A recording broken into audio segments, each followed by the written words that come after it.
Hello नमस्कार दोस्तों, कैसे हो आप। आई होप आप बहुत ज़्यादा अच्छे होंगे।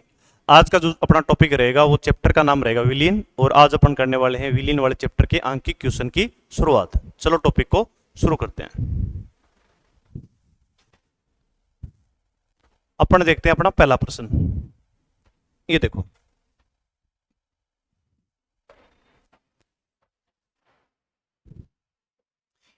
प्रश्न ये है अपना कि एथिलीन ग्लाइकोल के मोल अंश की गणना करो यदि विलियन में C2H6O2 का द्रव्यमान कितना हो, 20% इसका क्या हो, द्रव्यमान हो। ठीक है सर, देखते हैं। मोल अंश की अपन गणना करने का प्रयास करते हैं। चलो करते हैं शुरुआत। तो यहाँ पे जो एथिलीन ग्लाइकोल है ना, इसको मैं लिख रहा हूं एथिलीन ग्लाइकोल। ये हो गया एथिलीन ग्लाइकोल। लिख देते हैं अपना एथिलीन ग्लाइकोल को। एथिलीन ग्लाइकोल की मात्रा कम है तो ये अपना क्या हो गया, ये अपना हो गया भाई बी। बी का मतलब मैं विले को बी से डिनोट कर रहा हूं, मैं थोड़ा अलग कलर से लिख देता हूं बी, आपके दिमाग में रहेगा। ठीक है। और विले का जो भार है वो दे कितना रखा है, तो डब्ल्यू ए दे रखा है आपको 20 ग्राम। 20% को मैं मान लेता हूं 20 ग्राम है। और जब भी विलीन बनाओ और जब आपको विलायक नहीं दे तो मान के चलना विलायक आपका क्या है, विलायक आपका रहेगा जल। तो इसका मतलब विलायक आपका भी क्या रहने वाला है, जल रहने वाला है। तो यहां मैं विलायक H2O को मैं क्या बोल देता हूं, विलायक। और ये क्या है आपका, ये है ए। विलायक को मैं ध्यान रखना ए से डिनोट करने वाला हूं। ठीक है। और चूंकि नहीं दिया गया है तो मैं लिख देता हूं विलायक का भार कितना रहेगा, जब विलय अपना कितना है 20 ग्राम है, तो विलायक अपना कितना बच जाएगा, टोटल 100 हो तो ये बच जाएगा 80 ग्राम। ठीक है सर, यहां तक कोई दिक्कत नहीं है आपको। ओके। अब अपन देखते हैं इसका आणविक भार। सॉरी, यहां गलत लिख दिया क्या मैंने, यहां आपको बी लिखना है। ठीक है। तो यहां मैं लिख रहा हूं इसका आणविक भार एम बी। एम बी कैसे निकालेंगे, कार्बन कितने हैं 2, एक कार्बन का कितना 12। ठीक है, कोई दिक्कत नहीं है। हाइड्रोजन कितने हैं 6, एक हाइड्रोजन का कितना 1, तब भी कोई दिक्कत नहीं है। ऑक्सीजन कितने हैं 2, और एक ऑक्सीजन का कितना 16। जब आप इन तीनों को ऐड करोगे ना तब एम बी आपका निकल के आएगा 62। ये एम बी आ गया, आणविक भार आ गया। अब इसका देखते हैं एम ए। और जल का एम ए आपको डायरेक्ट याद रखना है 18 होता है। अब इसके निकालते हैं अपन। मोलंस निकालने के लिए पहले अपने को मोल निकालने पड़ेंगे। देखते हैं। तो भाई इसके जो मोल होंगे ना एन बी, तो मोल निकालने का फार्मूला है विलायक का भार डब्ल्यू बी और बटे में विलायक के आणविक भार एम बी। ओके। है कितना विलायक का भार आपके पास है 20। ओके। और नीचे विलायक का आणविक भार कितना है 62। 62। ओके। जब आप इसके अंदर इसका भाग लगाओगे ना, तब काटोगे, तब इसका जो रिजल्ट आने वाला है वो आने वाला है 0.322। इसका मतलब एन बी, एन बी का मतलब है विले आपके पास कितना आ गया, विले के मोल कितने आ गए 0.22। ओके। आप समझ पा रहे होंगे शायद मेरी बात को।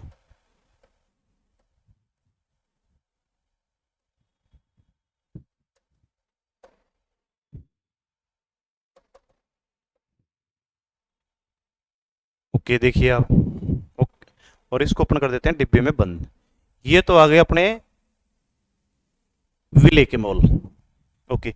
ऐसे अपन किसके मोल निकालने हैं, विलायक के। विलायक के मोल को अपन किसे लिखते हैं, एन बी से लिखते हैं। ये एन बी। फिर वही बात 80/18। और 80 के अंदर जब तुम 18 का भाग लगाओगे ना, जब इसको काटोगे, तब इसका मान आएगा भाई 4.44। तो विलायक के अपने मोल कितने आ गए, एन बी बराबर आ गए, अपना मान आ गया 4.44। ठीक है। दो चीजें आ गई। अब अपन क्या निकाल सकते हैं इस समीकरण से, विलियन के कुल मोल निकाल सकते हैं। चलो नेक्स्ट पेज पे चलना पड़ेगा अपने को, कोई दिक्कत नहीं है। तो अपन नेक्स्ट पेज पे चलते हैं।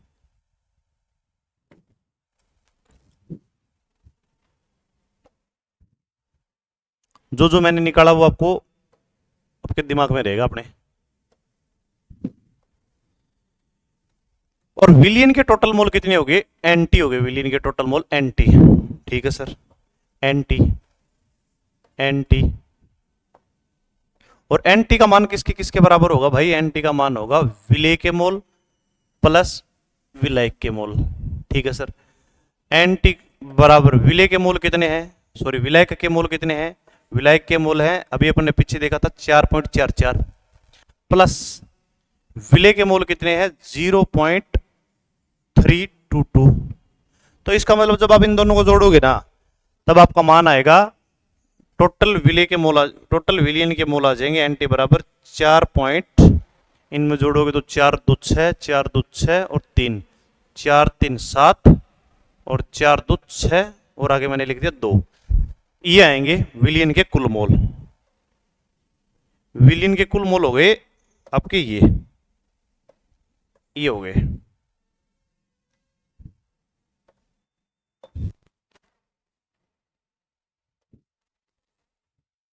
ये हो गए विलियन के कुल मोल। अब मोलन्स कैसे निकालते हैं वो देखिए आप। अब पूछा है कि भी एथिलीन ग्लाइकोल के मोलों की संख्या बताइए, वही तो देखते हैं अपन। अब देखो एक बार थोड़ा सुपर करते हैं और अपने कुछ डाटा अपने याद भी होने चाहिए। तो मोलन्स निकालते हैं और मोलन्स को अपन लिखते हैं किससे भाई? मेरे भाई मोलन्स को लिखते हैं अपन एक्स से। और चूंकि मेरे को मोल किसके निकालने हैं? मेरे को मोल निकालने हैं विलेय के, तो विलेय के लिए हम लिख रहे हैं बी। तो जिसके निकालने हो ना आप उसके मोल लिख दो ऊपर, तो हमने ऊपर लिख दिया एन ए और बट्टे में लिख दो विलियन के कुल मोल। विलियन के कुल मोल होंगे एनटी एनटी। ओके, अब आपके पास मान देखो आप, एन ए का मान कितना है? एन ए का मान मेरे पास, सॉरी विलियन के निकालने, विलेय के निकालने हैं ना, तो यहाँ पे मैंने बी लिख दिया बाई मिस्टेक। तो यहाँ पे ये जो रहेगा ये थोड़ा सा गलत कर दिया मैंने। तो यहाँ आएगा भैया जिसके मूल ज्ञात करने हो आप उसकी संख्या लिख दो, तो यहाँ आएगा एन बी। ओके, आगे देखते हैं। और इसके मूल हैं कितने? 0.322। और विलियन के कुल मूल कितने हैं? विलियन के कुल मूल हैं अपने पास 4.762। जब आप इस 4.762 के अंदर भाग लगाओगे ना तब आपके मोलों की संख्या आएगी 0.068। कितनी आएगी? इसके मोलों की संख्या आएगी 0.068। ये रहेगा आपका आंसर। तो एथिलीन ग्लाइकोल के मोल कितने हो जाएंगे आपके पास? 0.68 हो जाएंगे। आई होप आप लोगों को ये समझ में आया होगा। वापिस अपन अपने न्यूमेरिकल पर चलते हैं। यहां से लिया था और अपन ने ये किया है। देखते हैं भाई अगला सवाल, इसको करते हैं अपन रफ। अगले क्वेश्चन पे चलते हैं। देखिए अगला सवाल, सवाल आपका अगला ये कह रहा है, सवाल आपका ये कह रहा है कि भाई 2.5 ग्राम एथेनोइक अम्ल के 2.5 ग्राम एथेनोइक अम्ल के 75 ग्राम बेंजीन में विलियन की मोललता की गणना कीजिए। ये कह रहा है कि भाई 2.5 ग्राम मेरे पास एथेनोइक अम्ल है और मैं इसको घोल रहा हूं 75 ग्राम बेंजीन में। आपको इसकी मोललता फाइंड आउट करनी है। तो देखते हैं, मोललता नहीं ज्ञात करनी है, मोललता फाइंड आउट करनी है। तो देखते हैं, सवाल को पूरा समझते हैं। तो सबसे पहले लिखते हैं एथेनोइक अम्ल। तो हमने लिखा एथेनोइक अम्ल CH3COOH, और ये हमारे दिमाग में पहले से है, जिसकी मात्रा कम हो उसको अपने क्या बोलेंगे? विलेय बोलेंगे। और विलेय को मैं लिख रहा हूं बी से। ओके, वापिस देखते हैं। और जिसकी मात्रा ज्यादा है उसको मैं बोल रहा हूं विलायक। और अपने पास है कौन? बेंजीन। तो बेंजीन को लिखते हैं अपन C6H6 से। और विलायक को हम किसे लिखेंगे? विलायक को हम लिखेंगे भाई ए से। ये हमने लिख दिया विलायक ए। ये विलेय हो गया, वो विलायक हो गया। ठीक है सर, अब दिया कितना कितना है वो देख लेते हैं। विलेय का जो भार दिया गया है ना भाई, वो दिया गया है आपको WB इज इक्वल टू 2.5 ग्राम। ठीक है, ये लिया हमने 2.5 ग्राम। और इसका आणविक भार मैं निकाल लेता हूं। MB बराबर, MB का मान मैं निकाल लेता हूं। कैसे निकालते हैं आप लोग देखते जाइए। M B is equal to, तो ध्यान रखना भाई एसिटिक एसिड का जो आणविक भार है वैसे आपको निकालने की जरूरत नहीं है, आपको डायरेक्ट याद होना चाहिए। इसका मान होता है 60। कुछ चीजें आपको डायरेक्ट याद भी होनी चाहिए। और तुम कह रहे हो कि हम तो निकालना है, तो निकाल भी सकते हो। कार्बन 2 है तो एक कार्बन का 2, कार्बन 2 है एक कार्बन का 12, ठीक है सर। प्लस हाइड्रोजन 2 4 हैं, एक हाइड्रोजन का 1, और ऑक्सीजन आपके पास कितने हैं 2 हैं, एक ऑक्सीजन का 16। जब आप इसको काउंटिंग करोगे ना तब इसका रिजल्ट आएगा 60। कितना आएगा 60, ठीक है। अब यहां देखते हैं विले जो दे रखा है ना, विले का जो भार दे रखा है WA वो दे रखा है भाई 75 ग्राम। लेकिन जब मैं मोलरता निकालूंगा ना तो मोलरता निकाली जाती है 1 kg में। तो मैं विलायक को जो है ना वो ये जो विलायक है WA इसको मैं कन्वर्ट कर लेता हूँ kg में। तो 75 के अंदर मैं 1000 का भाग लगा दूं तो ये हो गया 75/kg। अब ज्ञात क्या करनी है, ज्ञात करनी है आपको अपने को मोललता, मतलब ये फाइंड आउट करनी है स्मॉल m जो है ना मोललता में, मोललता का मान हमें क्या करना है ज्ञात करना है, ये निकालना है। टोटल डाटा हमारे पास आ गया। तो मैं नेक्स्ट स्लाइड लेता हूं। यहां तक आपके समझ में आ गया होगा, जो चीजें ली हैं वही अपना अप्लाई करने वाले हैं। देखिए आप मोललता बराबर होता क्या, स्मॉल m बराबर क्या होता है, स्मॉल m बराबर मेरे भाई होता है विलेय का भार, विलेय का भार होता है WB, ठीक है। विलायक का आणविक भार, विलायक का आणविक भार होता है MB, और बटे में विलेय का आणविक भार और विलायक का भार, विलायक है अपना A और वो किस में होना चाहिए, वो होना चाहिए मेरे भाई kg में। तो आप इस प्रकार से क्या निकाल सकते हो, मोललता को क्या कर सकते हो आप फाइंड आउट कर सकते हो। और जो दो दिया गया वो हम लिख देते हैं। स्मॉल m बराबर विलेय कितना है, विलेय है 2.5 ग्राम, और इसका आणविक भार कितना है हमें पता है 60 है, और WA का मान कितना है तो हमने इसको kg में कन्वर्ट कर दिया था, तब 75 गुणा में 1000, ये आ गया अपने पास। और जब अपने इस पॉइंट को उड़ाएंगे ना यहां से तो बट्टे में कितने लिख दूं 10 लिख दूं। अब 25 का भाग इसमें कितनी बार जाएगा, 25 का भाग इसमें जाएगा 3 बार, तो ये 25 थी 75 हो गए, और 2 जीरो से यहां से ये 2 जीरो कैंसिल आउट हो गए। अब ये हो गए 10/18, 10/18, ये क्या आ गई आपकी मोल पर kg क्या आ गई, मोललता आ गई। आगे भी आप सोल्व कर सकते हो, कोई दिक्कत नहीं है। ये है आपकी मोललता। 10/18 को आप आगे भी लिख सकते हो अगर लिखना चाहो तो, है ना। तो ये रहेगी आपकी मोललता। आई होप आप लोगों की ये ठीक ठाक समझ में आया होगा। अगला सवाल देखते हैं अब अपन, वापिस सवाल पे चले। मोललता ज्ञात करनी थी, मोललता हमने इसकी ज्ञात कर दी है।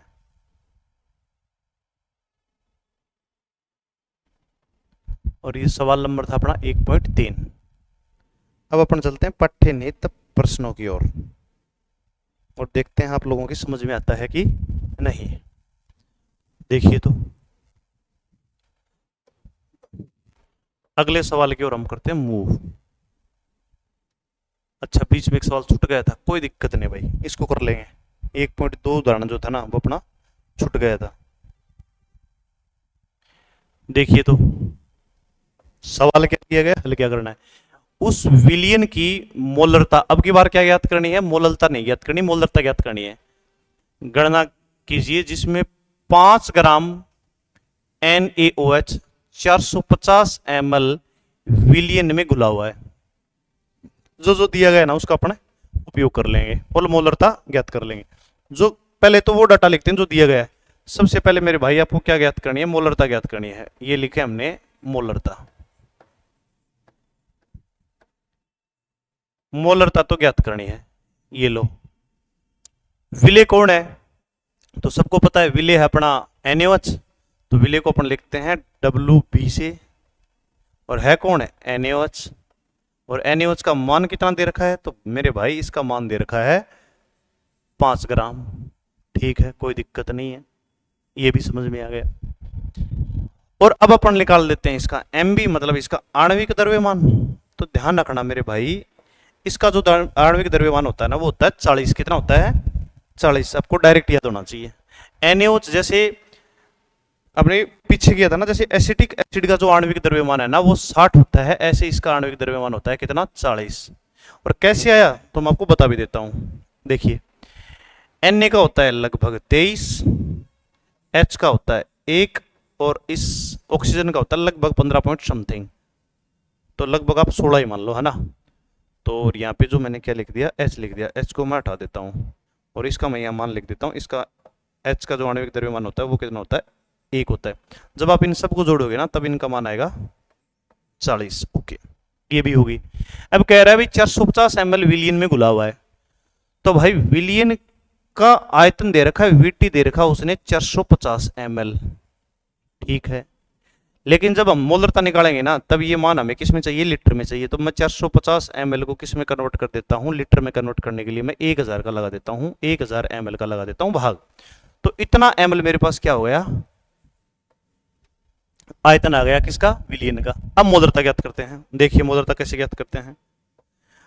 तो मोलरता m बराबर क्या होता है वो देखिए, विलेय का भार WB, विलेय का आणविक भार MB और विलेय का आयतन VT किस में, लीटर में। ये डाटा ले आओ, मोलरता निकाल दोगे। तो लिखो अपने पास ये सारी चीजें अवेलेबल हैं। M is equal to WB कितना दे रखा है, W बाई B दे रखा है 5, ओके। आणविक भार कितना है 40, ओके। आयतन कितना दे रखा अगले ने 450 गुणा बटे में 1000, तो 1000 को मैं ऊपर लिख देता हूं, ठीक है। इसको अपन थोड़ा सा सोल्यूशन कर लेते हैं, इसका फिर रिजल्ट आ जाएगा, है ना। 2 जीरो से ये 2 जीरो कैंसिल आउट हो गए, ठीक है। 5 का भाग इसमें लगाओगे तो 5 नीम 45 हो गए, और इसको 2 से काटोगे तब ये 5 हो जाएंगे, और यहां जाएगा 2, तो 2 को 9 से गुणा करोगे तो 18। तो मोलरता क्या आ जाएगी मेरे भाई, आपकी मोलरता आ जाएगी, सॉरी मोलरता नहीं, मोलरता आ जाएगी 5/18 मोल पर लीटर। आगे आप लोग समझदार हो, भाग भाग लगा के देख लीजिए। ये आपकी क्या आ गई, मोलरता आ गई। क्या आ गई आपकी, ये मोलरता आ गई किसकी, NaOH को घोला गया था 450 ml विलियन में। आई होप आपके ये सवाल समझ में आया होगा, कैसे हमने मोलरता को फाइंड आउट किया। चलो अगले सवाल पर चलते हैं अपन, देखते हैं अगला सवाल। देखिए बहुत ही बढ़िया प्रश्न है और पाठ्य नीति प्रश्न है। अच्छा यहां पे आ गए, देखिए क्या दिया है, क्या करना है। ये कह रहा है कि यदि 22 ग्राम बेंजीन, यहां पे है 122 ग्राम कार्बन टेट्राक्लोराइड घुली हुई, तो बेंजीन एवं कार्बन टेट्राक्लोराइड के द्रव्यमान प्रतिशत की गणना कीजिए। अब की बार आपको वेट परसेंटेज निकालना है, देखते हैं कैसे क्या होता है, करते हैं। और ये सवाल रहेगा पाठ्यनीति का 1.1। मैं थोड़ा इस स्लाइड को ऊपर कर देता हूं ताकि मेरे पास लिखने के लिए जगह बच जाए। ओके देखिए आप लोग, जो दिया है वो अपन लिख लेते हैं। तो एक तो कह रहा कि भाई बेंजीन है, जिसकी मात्रा कम है वो विलेय है, और जिसकी मात्रा ज्यादा है वो विलायक है। तो मात्रा कम किसकी है, 22 ग्राम किसकी। और ये ध्यान रखना ये 22 ग्राम नहीं है, यहाँ 122 ग्राम है, ये करेक्ट कर लेना आप, कार्बन टेट्राक्लोराइड। तो यहां लिखा मैंने, यहां लिख रहा हूं मैं बेंजीन C6H6, और बेंजीन को मैंने मान लिया B, मतलब जिसकी मात्रा कम हो वो हो गया विलेय, ठीक है। और इसका भार दे कितना रखा है, तो मैं लिख देता हूं WB is equal to 22 gram, okay, plus carbon tetrachloride CCl4, और ये कौन है, A है, मतलब विलायक है। और ये कितने ग्राम दे रखा है, तो ये दे रखा है मेरे भाई WA इज इक्वल टू 122 ग्राम, ठीक है। और यहां मैं लिख देता हूं T का मतलब आप समझ जाना सॉल्यूशन। सॉल्यूशन का मतलब हो गया मैंने A के अंदर B को मिला दिया है, मतलब बेंजीन और CCl4 को मिला दिया। इन दोनों को जोड़ोगे ना तब डब्ल्यू टी आपका कितना हो जाएगा, डब्ल्यू टी इन दोनों का योग करके आप लिख दोगे 22 प्लस 122, 22 प्लस 122, तब इन दोनों का योग करोगे ना तब मान आएगा 144 ग्राम, 144 ग्राम हो गया। अब ये कह रहा है कि भाई अब ये कह रहा है कि बेंजीन एवं कार्बन टेट्राक्लोराइड का द्रव्यमान प्रतिशत ज्ञात कीजिए। ठीक है, देखते हैं कैसे ज्ञात करते हैं। जिसका द्रव्यमान प्रतिशत ज्ञात करना हो ना, तो टोटल तो अपने पास है ही, तो द्रव्यमान प्रतिशत ज्ञात करना मेरे को बेंजीन का, तो बेंजीन को मैं लिख रहा हूं डब्ल्यू बी, मतलब विलेय का द्रव्यमान प्रतिशत ज्ञात करना है। और जिसका भी द्रव्यमान प्रतिशत ज्ञात करना ना, उसका तो बाहर लिख दो आप ऊपर, तो डब्ल्यू बी, और कुल बाहर नीचे डब्ल्यू टी, और गुणा कर दो 100 से, परसेंटेज आ जाएगा। कैसे, तो देखो W B is equal to, ये कितना है भाई, ये है आपका 22 और बट्टे में 144 और गुणा कर दो आप 100 से। जब आप 22 और 144 को गुणा करोगे ना, तो आपका जो रिजल्ट आएगा वो कुछ इस प्रकार से आएगा। ये आएगा जब इसको काटोगे आप, जब आप इसमें भाग लगा के देखोगे ना, तब डब्ल्यू बी आपका आएगा 15.28। कितना आएगा, डब्ल्यू बी कितने प्रतिशत आ गया, 15.28% आ गया। कितना आ गया, 15.28% आ गया। ये रहा आपका बेंजीन का द्रव्यमान प्रतिशत। ठीक है, अब आगे करते हैं। यहाँ मतलब कार्बन टेट्राक्लोराइड का, कार्बन टेट्राक्लोराइड जो है ना, वो अपने पास है क्या, ये है अपने पास विलेय, तो विलेय को हम लिख रहे हैं डब्ल्यू ए से, और जिसका भी ज्ञात करना हो ना उसको ऊपर लिख दो, डब्ल्यू ए बटे में डब्ल्यू टी, और गुणा करें अपन 100 से।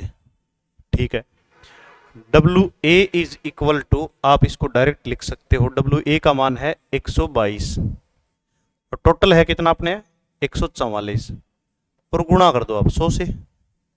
जब 100 से गुणा करके इसको काटोगे ना, जब इसके अंदर इसका भाग लगाओगे, तब आपका जो रिजल्ट रहने वाला है वो रहने वाला है 84.72%। तो आपका CaCl4 जो है ना वो आएगा 84.72%। आ गए आपके समझ में। ये रहे आपके बेंजीन और CCl4 के वेट परसेंटेज। आई होप ये क्वेश्चन भी आप लोगों के समझ में आया होगा। आप आराम से इसका एक बार स्क्रीनशॉट ले लीजिए।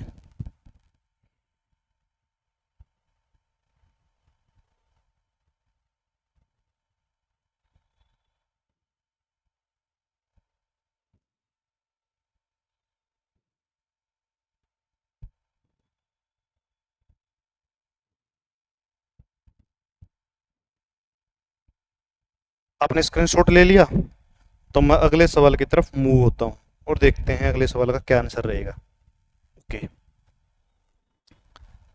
देखते हैं अगला सवाल। अगला जो अपना न्यूमेरिकल रहने वाला हो ये देखो, आप करते हैं शुरुआत। ये कह रहा है कि एक विलियन में बेंजीन का 30 द्रव्यमान प्रतिशत, बेंजीन का 30% कार्बन टेट्राक्लोराइड में घुला हुआ है।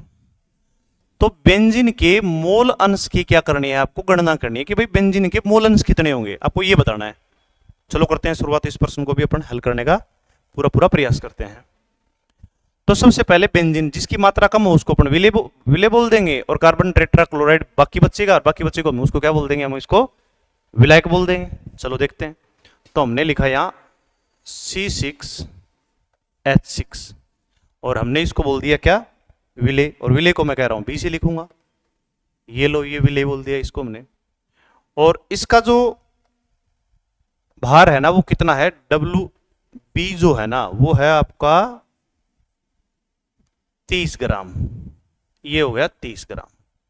ठीक है, कोई दिक्कत नहीं। इसका आणविक द्रव्यमान और निकाल लेता हूं, मेरे काम आएगा, मोल अंश निकालूंगा तब। इसका आणविक द्रव्यमान हो गया Mb बराबर, तो आप बेंजीन का निकालोगे ना, तो बेंजीन में 6 कार्बन है और एक कार्बन का 12। ओके, और हाइड्रोजन मेरे 6 है और एक हाइड्रोजन का मेरा 1, और इन दोनों को जोड़ोगे ना तब इसका आपका आंसर आएगा 72। एक तो ये हमने सॉल्यूशन कर लिया। अगला देखते हैं। प्लस है अपने पास CCl4 कार्बन टेट्राक्लोराइड, देखती है।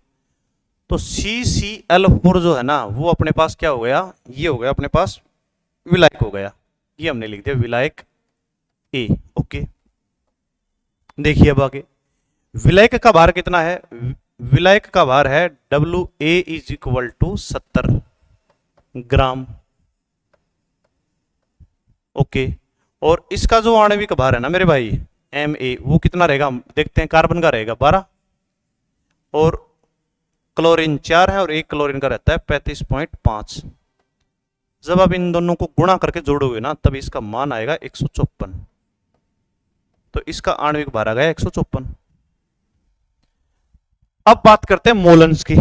तो मोलन्स निकालने से पहले अपने को क्या निकालना पड़ेगा? मोलन्स निकालने से पहले मेरे भाई आपको निकालना पड़ेगा मोल। मोल निकालने पड़ेंगे आपको। तो पहले अपने बेंजीन के मोल देख लेते हैं और मोल को अपन लिखते हैं N से। और बेंजीन के मोल हमने लिख दिए कितने, मतलब विलेय के मोल हो गए NB। भार बट्टा आणविक भार, फॉर्मूला आपको पता है WB MB। ओके सर, देखो आगे मान रख के तो आप लिखोगे भार कितना है 30 और आणविक भार कितना है 72। जब आप इनको दोनों को काटोगे ना तब आपका मान आएगा 0.385। जब 30 के अंदर इसका भाग लगा दोगे तब आपका रिजल्ट आएगा 0.385। कहने का मतलब है NB का मान आ गया आपके पास 0.385, मतलब इसके मोल आ गए आपके पास। इसको अपन डिब्बे में एक बार बंद कर लेते हैं। ये लो, ये आ गए इसके मोल। ऐसे ही अपना अगले वाले के मोल निकाल लेते हैं, देखते हैं। और इसके मोल निकालने के लिए क्या करते हैं, सेम प्रोसेस है। इसके मोल रहेंगे Na और Na बराबर हम क्या रखेंगे, इसका भार बटे इसका आणविक भार। तो हम डायरेक्ट ना लिख दें 70 बटे 154। जब तुम 70 के अंदर 154 का भाग लगाओगे ना मेरे भाई तब आपका मान आएगा 0.454। मतलब ये हुआ इसके जो मोल आए ना Na के वो कितने आ गए 0.454 आ गए। ओके, ये भी ठीक है। अब अपन देख लेते हैं विलीन के कुल मोल। और विलीन के कुल मोल कैसे लिखोगे आप? तो विलीन के कुल मोल होते हैं मेरे भाई NT बराबर विलेय के मोल NB प्लस विलायक के मोल Na। दोनों का मान रखो आप। दोनों का मान मैं थोड़ा सा आगे रख देता हूं, तो अलग पेन ले लेते हैं चलो काम में। NT बराबर आप लिखोगे, NT का मान लिखोगे उसका है 0.385 और ये कितना है आपके पास, ये है 0.454।